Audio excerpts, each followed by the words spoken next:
Welcome back. Rule suspend చేసి bill ప్రవేశపెట్టారు అన్నారు మాజీ మంత్రి హరీష్ రావు. బిల్లు కాపీయే చేతికి రాకపోతే ఏం మాట్లాడతామన్నారు. ఈ వ్యాఖ్యలకు రెవెన్యూ మంత్రి పొంగులేటి శ్రీనివాసరెడ్డి కౌంటర్ ఇచ్చారు. హరీష్ రావు ఇచ్చిన సూచనలను పరిగణలోకి తీసుకున్నామని అన్నారు ఆయన. రూల్స్ బుక్ ప్రకారంగా ఇంత ఇంపార్టెంట్ బిల్లు మీరు రూల్ సస్పెండ్ చేసి బిల్లు ప్రవేశపెట్టిండ్రు. ఇప్పుడే బిల్లు మీద డిస్కషన్ అంటే బిల్లు కాపీయే మా చేతికి రాకుండా మేము ఏం మాట్లాడాలి సార్? ఒకటి, మన బీఏసీలో ఏం మొన్న మాట్లాడుకున్నాం సార్, బీఏసీ మినిట్స్ కూడా మాకు ఈ నిమిషానికి చేతికి రాలే. బీఏసీ మినిట్స్ రావు, అసలు ఏ బిల్లు ఎప్పుడు పెడతారో తెలియదు. మీ ఇష్టం ఉన్నప్పుడు రూల్ సస్పెండ్ చేసి బిల్లు టేబుల్ మీద పెట్టి ఇప్పుడే మాట్లాడండి అంటే అసలు ఆ బిల్లే మా చేతికి రాకుండా బిల్లును మేము చదవకుండా ప్రతిపక్షం ఎట్లా పాల్గొంటుంది? మన రూల్ పొజిషన్ అసెంబ్లీ ఏం చెప్తుందంటే ఏ బిల్ అయినా సరే ముందు రోజు ప్రవేశపెట్టి సభ్యులు ప్రిపేర్ అయ్యి నెక్స్ట్ డే వచ్చి మాట్లాడాలి. మనకు అసెంబ్లీ ఇంకా 2-3 రోజులని నడుపుతారు కదా మీరు. ఓకే, మంత్రి గారిని మాట్లాడమనండి, వీ విల్ కమ్ ప్రిపేర్డ్. ఈ బిల్లు మీద మంచి సూచనలు ఇస్తాం, డిస్కస్ చేద్దాం, మంచి అయింది చెడైంది మేము మాట్లాడదాం. హరీష్ రావు గారు ఏదైతే వారు రేజ్ చేశారో నేను కాంట్రవర్సీ మాట్లాడలేదు, కానీ హరీష్ రావు గారు కూడా వారి సూచనలు లిఖితపూర్వకంగా మాకు ఇవ్వటం జరిగింది. వాటిని కూడా ఈ బిల్లులో పొందుపరచబడిన ఏదైతే హరీష్ రావు గారు ఆనాడు 2020 యాక్ట్ని తయారు చేసే నాడు వారు అక్కడ ప్రధానమైన స్థానంలో ఉన్నారు. ఆ ధరణికి కూడా నాకు తెలిసి వారు చైర్మన్ అనుకుంటాను, చైర్మన్ ఒక కమిటీలో ఏదో పెట్టారు. 2022లో కేసీఆర్ గారికి నియోజకవర్గంలో ముల్కల్పల్లి మండలంలో ఒక గ్రామాన్ని మోడల్గా మీరు చేస్తే ఈ ధరణి మీద వచ్చిన అబ్జెక్షన్స్ అన్నీ కూడా క్షుణ్ణంగా గౌరవ మాజీ మంత్రివర్యులు హరీష్ రావు గారికి తెలుసు. అక్కడ కూర్చున్న వాళ్ళందరూ కూడా ఈ చట్టంతో ఆనాటి ధరణితో బాధితులే. సభలో బీఆర్ఎస్ రూల్స్ పాటించడం లేదు అన్నారు మంత్రి శ్రీధర్ బాబు. మీరు తయారు చేసిన రూల్స్ మీరే పాటించకపోతే ఎలా అని ప్రశ్నించారు ఆయన. స్పీకర్ అనుమతినిస్తే బిల్లుపై సభలో రేపు చర్చిద్దాము అన్నారు మంత్రి శ్రీధర్ బాబు. By rule book, if we go, sir, we are going by the rule book which has been prepared by them. వాళ్ళు ప్రిపేర్ చేసింది వాళ్ళే పాటిస్తలేరు సార్ అధ్యక్ష. మేము పాటిస్తూ ఉన్నాం. వాళ్ళు ఇక్కడ కూర్చొనేమో పాటించాలన్నారు, అక్కడ కూర్చొని పాటిస్తలేరు రూలు. ఈరోజు మేమేం చేయాలి అధ్యక్ష? దానికి ఇక్కడ కూర్చున్న రూలు, అక్కడ కూర్చున్న రూలు అంటే ఎట్లా సార్ అధ్యక్ష? మేము ఇంకా కూడా బ్రాడ్గా చెప్తా ఉన్నాము సార్. సార్ సార్ ఇప్పుడు కూడా చెప్తా ఉన్నాం. మేమేమన్నాము అధ్యక్ష? హరీష్ రావు గారు, అక్బరుద్దీన్ గారు సూచన ఇచ్చిండ్రు, సాంబశివరావు గారు కూడా అన్నారు మాకు సమయం కావాలని. ఎప్పుడైనా సార్ మీరు కూడా చూసిండ్రు, अकबर भाई आप भी देखे कल 10 साल आप ही थे, हम बीच में 5 साल नहीं थे. कभी उन लोग दिए क्या? हम लोग देखो. మన్నెగూడ బీజాపూర్ రోడ్డు నిర్మాణానికి భూసేకరణ ఎప్పుడో పూర్తయింది అన్నారు మాజీ మంత్రి సబితా. ఈ వ్యాఖ్యలకు మంత్రి కోమటిరెడ్డి వెంకటరెడ్డి కౌంటర్ ఇచ్చారు. 7 ఏళ్లుగా ఘట్కేసర్ ఫ్లైఓవర్ను నిర్మిస్తున్నారని, వాస్తవాలు ఒప్పుకోవాలని సూచించారు ఆయన. హైదరాబాద్ టు బీజాపూర్ రోడ్ అధ్యక్ష, మన్నెగూడ నుండి బీజాపూర్ వరకు కంప్లీట్ అయింది. ఈ రోడ్ కూడా శాంక్షన్ వచ్చి 2 సంవత్సరాలు అయిపోయింది. ఎన్నికల కన్నా ముందే ల్యాండ్ అక్విజిషన్ 1300 కోట్లు పెట్టి ల్యాండ్ అక్విజిషన్ కూడా కంప్లీట్ చేస్తున్నాం. గౌరవ మంత్రి గారు ఇప్పుడు వచ్చినాక ఏదో ల్యాండ్ అక్విజిషన్ చేసినామని చెప్తున్నారు. అది కరెక్ట్ కాదనేది మీ ద్వారా గౌరవ మంత్రి గారికి చెప్తున్నాను. వాళ్ళ అధికారులు తప్పుడు సంకేతాలు ఇచ్చి తప్పుడు సమాచారం ఇచ్చి ఉంటారు అధ్యక్ష. 1300 కోట్లు పెట్టి అప్పుడే ల్యాండ్ అక్విజిషన్ చేస్తున్నాం. కానీ ఎందుకు ఆగింది అనేది, అక్కడ ఎంతమంది ప్రాణాలు పోతున్నాయని మనందరికీ తెలుసు అధ్యక్ష. 2 రోజులకు ఒక యాక్సిడెంట్ అవుతుంది, ఎంతమంది ప్రాణాలు పోతున్నాయి. ఎన్జిటీలో కేసు వేసిండ్రు అధ్యక్ష. ఎన్జిటీలో కేసు వేసినప్పుడు అధికారులు కరెక్ట్ అయిన ఇన్ఫర్మేషన్ ఇచ్చి దాన్ని స్టే వెకేట్ చేయించాలి అధ్యక్ష. మొన్న 13th రోజు ఎన్జిటీలో కేసు ఉండింది, ఆ స్టే వెకేట్ అయ్యిందా? నిజంగా రోడ్డు మీరు స్టార్ట్ చేస్తున్నారా? వర్క్ స్టార్ట్ అయిందా? ఆ క్లారిటీ వాస్తవాలు ఒప్పుకోవాలి. ఘట్కేసర్ ఫ్లైఓవర్ 7 ఏళ్ళు అయింది. నీ సంగతి చెప్పాలంటే ఒక రోజంతా పడుతుంది అధ్యక్ష, ఒక రోజంతా పడుతుంది. అన్ని అబద్ధాలే. ఒక్క మంచి పని చేయకుండా రాష్ట్రాన్ని 100 ఏళ్ళ విధ్వంసం సృష్టించి వీళ్ళు ఓ రోజు బేడీలు వేసుకుంటారు. బేడీలు వేస్తారు పోలీసు వాళ్ళు అధ్యక్ష, పోలీసు వాళ్ళు వేస్తారు. రేపే మాపే పోలీసు వాళ్ళు బేడీలు వేస్తారు. వాళ్ళు బేడీలు వేసుకునేది ఆ బేడీలో ఫోటో చూస్తే ఆ బేడీలో ఫోటో చూస్తే అసలు బేడీలు వేసుకునేది ఇద్దరు, వాళ్ళు బేడీలు వేసుకోలే. అమాయకులకు బేడీ ప్లీజ్ మినిస్టర్ గారు వేడి లేదానికి Please, రేపు conclude. పాప పోలీసు వాళ్ళు వస్తారు బేడీ వేసుకొని తీసుకుపోతారు. ప్లీజ్ లక్షలాది మంది ధరణితో ఇబ్బందులు పడ్డారని రెవెన్యూ మంత్రి పొంగులేటి శ్రీనివాసరెడ్డి తెలిపారు. గత ప్రభుత్వ హయాంలో ప్రజాప్రతినిధులు సమస్యలు ఎదుర్కొన్నారని అన్నారు. అర్ధరాత్రి ధరణి చట్టాన్ని తీసుకొచ్చారని విమర్శించారు ఆయన. భూభారతితో ప్రతి ఒక్కరి భూమికి రక్షణ కల్పిస్తాము అన్నారు మంత్రి పొంగులేటి. ఉపయోగకరమైన చట్టాన్ని నేను తీసుకొస్తే తెలివి లేని ఆ దద్దమ్మలు, ఆలోచన లేని ఆ మూర్ఖులు ఈ ధరణి చట్టాన్నట బంగాళాఖాతంలో వేస్తారట. మీరు బంగాళాఖాతంలో వేస్తానన్న పార్టీని, ఆ వ్యక్తులని బంగాళాఖాతంలో వేయమని అనేక వేదికల మీద అనేక సందర్భాల్లో ఆ గౌరవ మాజీ ముఖ్యమంత్రి గారు సంబోధించారు. అధ్యక్ష, ప్రజలకి ఒక క్లారిటీ ఉంది. ఒక చట్టం చేసినా, ఒక జీవో ఇచ్చినా, ఒక మెమో ఇచ్చినా పరిపాలనా దక్షులుగా ఉన్న మనం మన సొంత అభిప్రాయాలు సామాన్య ప్రజల మీద రుద్దితే, సామాన్య ప్రజల అభిప్రాయాలకు భిన్నంగా నిర్ణయాలు తీసుకుంటే ఫలితాలు ఎలా ఉంటాయో ప్రత్యేకంగా నేను చెప్పనవసరం లేదనుకుంటా. అధ్యక్ష, మనిషికి దేశవ్యాప్తంగా ఆధార్ ఎలా ఉందో ఈ చట్టంలో భూధార అంశాన్ని కూడా చేర్చడం జరిగింది. అధ్యక్ష, ఈ భూధార అంశం అనేది ప్రధానమైన అడ్వాంటేజ్ ఏంటంటే ఏ వ్యక్తి గురించి అయినా తన ఆధార్ గురించి, తన డీటెయిల్స్ గురించి చెక్ చేసుకోవాలంటే ఆధార్ కోడ్ కొడితే ఆ వ్యక్తికి సంబంధించిన డేటా అంతా ఎలా అయితే విజువల్స్ ఉంటాయో ఈ భూదారులో కూడా ప్రతి రైతుకి ఒక భూదారు కోడ్ ఇవ్వటం జరుగునే అంశాన్ని ఈ చట్టంలో పొందుపరచడం జరిగింది. అధ్యక్ష, లక్షలాది మంది తెలంగాణ రాష్ట్రంలో ఈ ధరణి వల్ల కానీ 2020 చట్టం వల్ల కానీ ఇబ్బంది కలిగిన మాట ముమ్మాటికి వాస్తవం. ఇక్కడున్న అటుపక్క కూర్చున్న సభ్యులు ప్రత్యక్షంగా చెప్పలేకపోవచ్చు, ఆ పేర్లు కూడా నేను కోట్ చేయను. అనేక సందర్భాలలో నేను రెవెన్యూ మంత్రి అయిన తర్వాత ఆనాటి ప్రభుత్వంలో జరిగిన ఇబ్బందులు, కష్టాలు వారు ప్రత్యక్షంగా చెప్పినవి కోకొల్లలున్నాయి. అంతేకాదు, ఏదైతే ఈ ధరణిని తీసుకొచ్చేటప్పుడు ఒక ఆలోచనతో కాకుండా అర్ధరాత్రి ఈ ధరణిని ప్రమోట్ చేయటం వల్ల వ్యవసాయేతర భూములైతే 4 నెలలు రిజిస్ట్రేషన్ లేవు. ఈ భూభారతి ద్వారా పూర్తిగా ఎవరైతే నిరుపేదలున్నారో ఈ రాష్ట్రంలో భూములున్న వాళ్ళు 5 కుంటలు, 10 కుంటలు, 20 కుంటల భూములుండి ఆ భూమి ఫిజికల్గా అంటే పొజిషన్లో వాళ్ళు ఉన్నారే తప్ప పేపర్ మీద లేక ఇబ్బంది పడుతున్నారో భూములున్న ప్రతి వారికి పూర్తి భద్రత కల్పించే విధంగా ఈ 2024 చట్టాన్ని తయారు చేశామని సవినయంగా మరొక్కసారి తెలియజేస్తాను.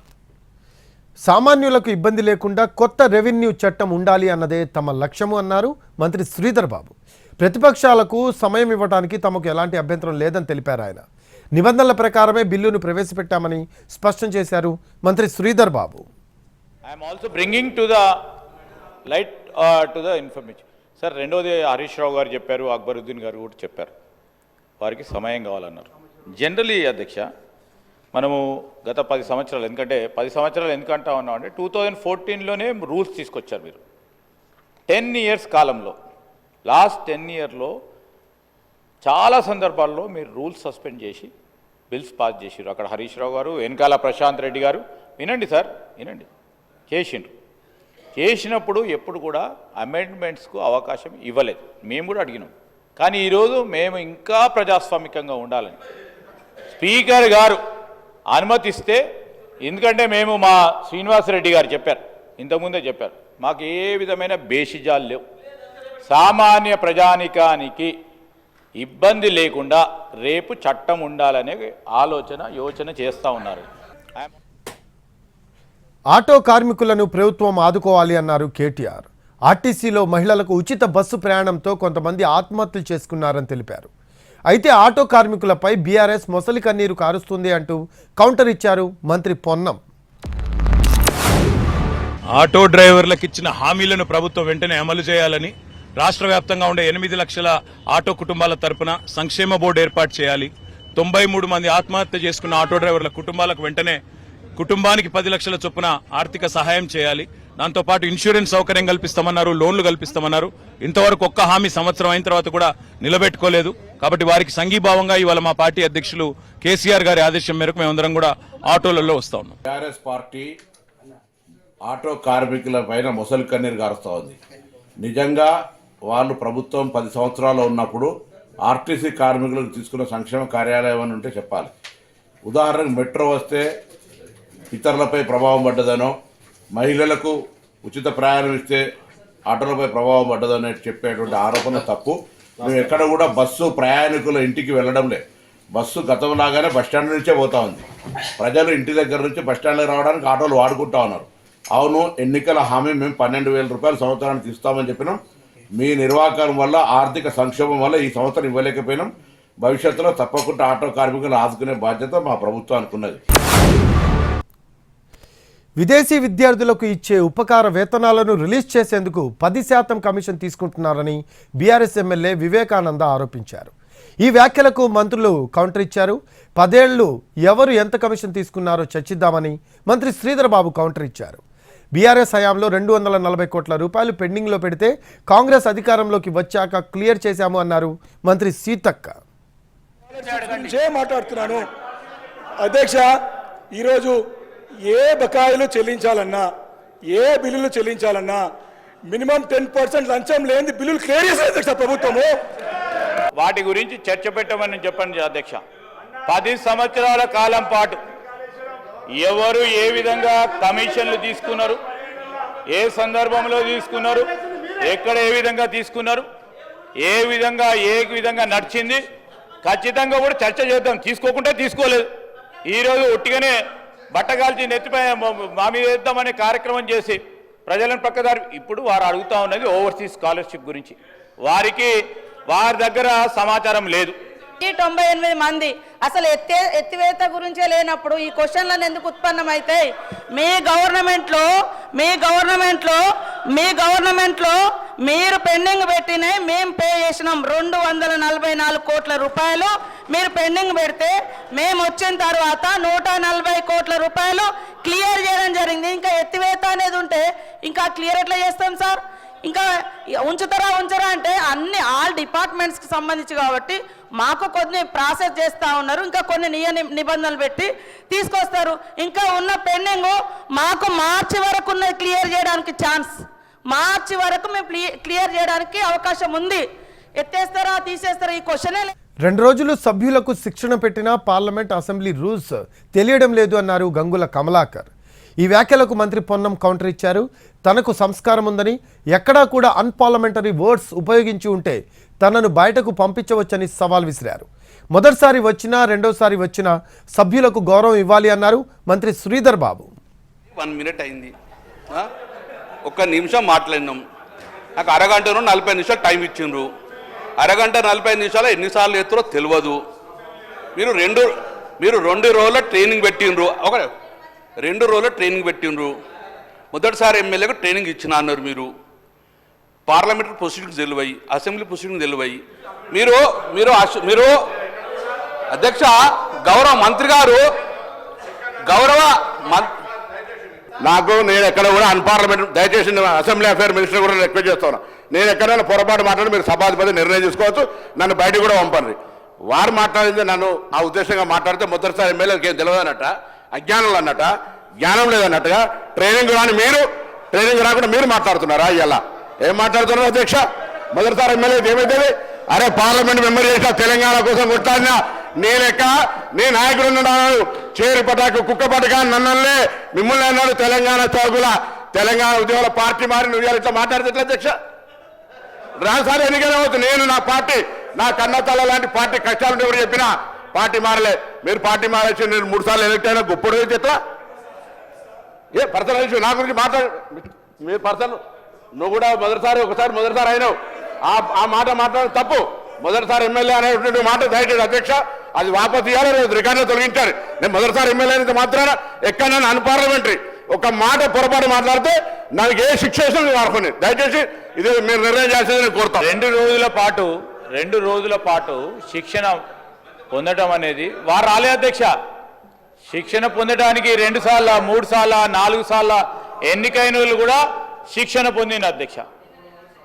ఈరోజు రూల్స్కు సంబంధించి ప్రొసీజర్ సంబంధించి దయచేసి గౌరవ సభ్యులు సీనియర్ శాసనసభ్యులు వారు కూడా మొదటిసారి వచ్చినా 2 సార్లు వచ్చినా 3 సార్లు వచ్చినా సభ్యులకి గౌరవం ఇచ్చే విధంగా, రెండవది వారు పార్లమెంట్లో సభ్యులుగా ఉన్నారు.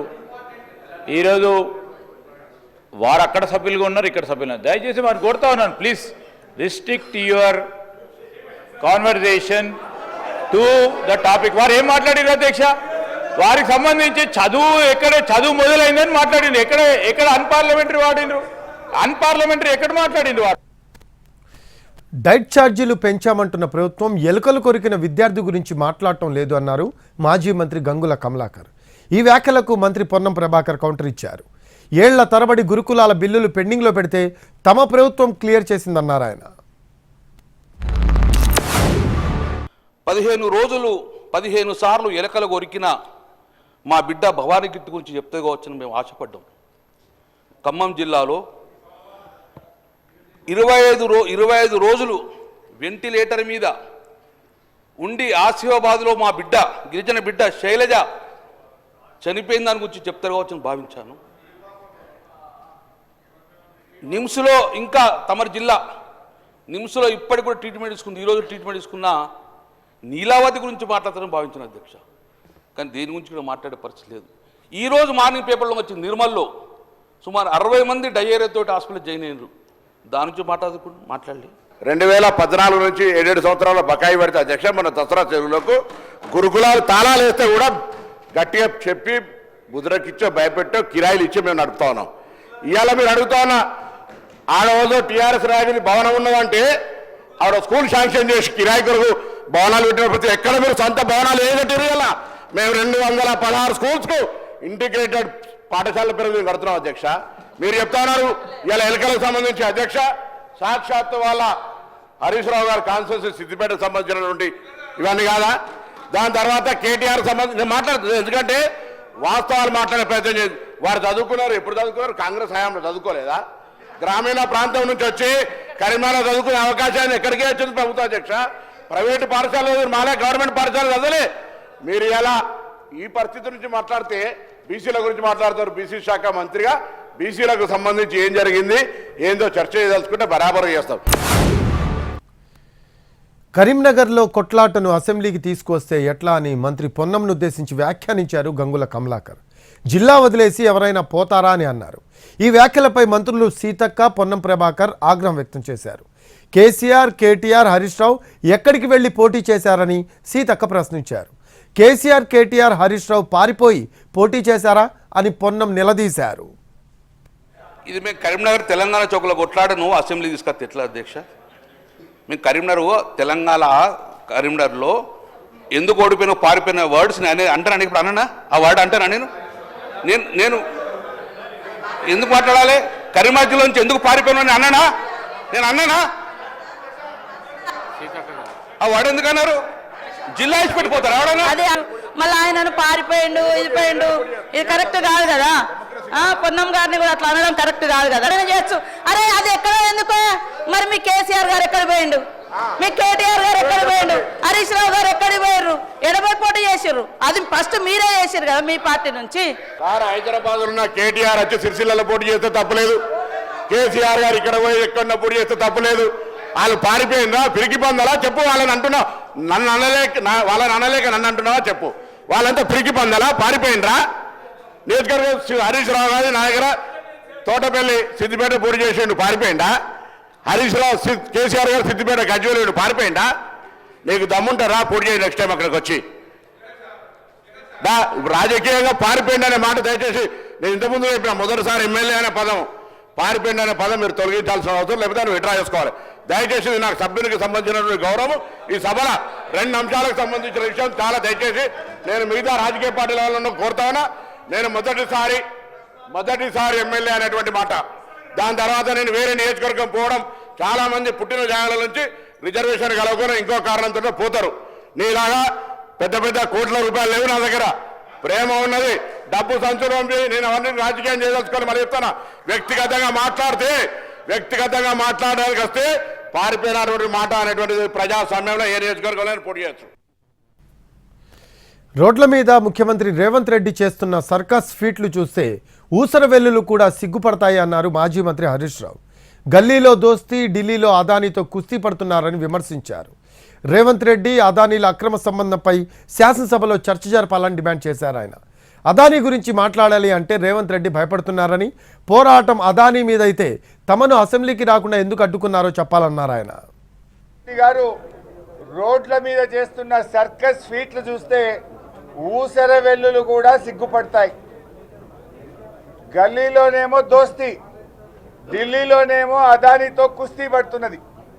కాంగ్రెస్ పార్టీ ఢిల్లీలో అదానీతో వైరం చేస్తూ, రేవంత్ రెడ్డి ఏమో గల్లీలో దోస్తానా చేస్తూ ఉన్నాడు.